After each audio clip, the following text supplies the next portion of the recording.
इस बच्ची की किस्मत देखिए 100 मीटर बाद इसका सफ़र पूरा होने वाला था। ज़िंदगी अगर 1 मिनट का मौका देती तो शायद ये बच जाती, लेकिन सफ़र पूरा होने से 100 मीटर पहले ही हरिपुर धार में ये दर्दनाक हादसा हो गया और बस खाई में चली गई। 14 लोगों की जान चली गई, जिसमें एक ये बच्ची भी है। इसने हरिपुर धार उतरना था, जहाँ पर ये हादसा हुआ है। हरिपुर धार का बाज़ार बताया जा रहा है कि यहाँ से 100 या 150 मीटर की दूरी पर था। इस लड़की का नाम सनम है। हादसे के वक्त सनम के साथ उसकी बहन निकिता भी थी। ये दोनों शिमला में पढ़ाई करती थी और वापस शिमला से घर आ रही थी, क्योंकि सेकंड सैटरडे था और एतवार था और आगे त्योहार भी था। ऐसे में त्योहार इन्होंने घर पर मनाना था, लेकिन किसे पता था कि जो घर की खुशी है वही नहीं रहेगी। हादसे में सनम की जान चली गई है, जबकि उसकी बहन गंभीर घायल है। बताया जा रहा है कि उसका इलाज आईजीएमसी शिमला में हो रहा है। सनम अभी 20 साल की थी और उसकी बहन निकिता महज 25 साल की है। ये दोनों शिमला में पढ़ाई करती थी, दोनों एक साथ रहती थी, खाती पीती सोती थी।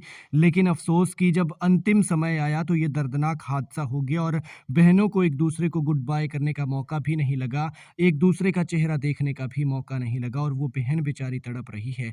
ये दोनों बहनें शिमला से पाप गांव स्थित अपने घर आ रही थी, लेकिन घर से कुछ देर पहले ये दर्दनाक हादसा हो गया और इन दोनों बहनों की ये जोड़ी बिछड़ गई। सनम भगवान को प्यारी हो गई और दूसरी बहन का आईजीएमसी शिमला में इलाज चल रहा है। इस दर्दनाक हादसे में 14 लोगों की जान चली गई है और इन 14 में 10 तो कुपवी इलाके के ही रहने वाले हैं। ये बस के ड्राइवर बलवीर सिंह तोमर हैं और ये आप सनम को देख रहे हैं, जिसकी मुस्कान अब हमेशा हमेशा के लिए खो गई है। ये सिर्फ अब तस्वीरों में ही रह गई है। भगवान मृतका की आत्मा को शांति दे और दुखी परिवारों को दुख सहने की शक्ति।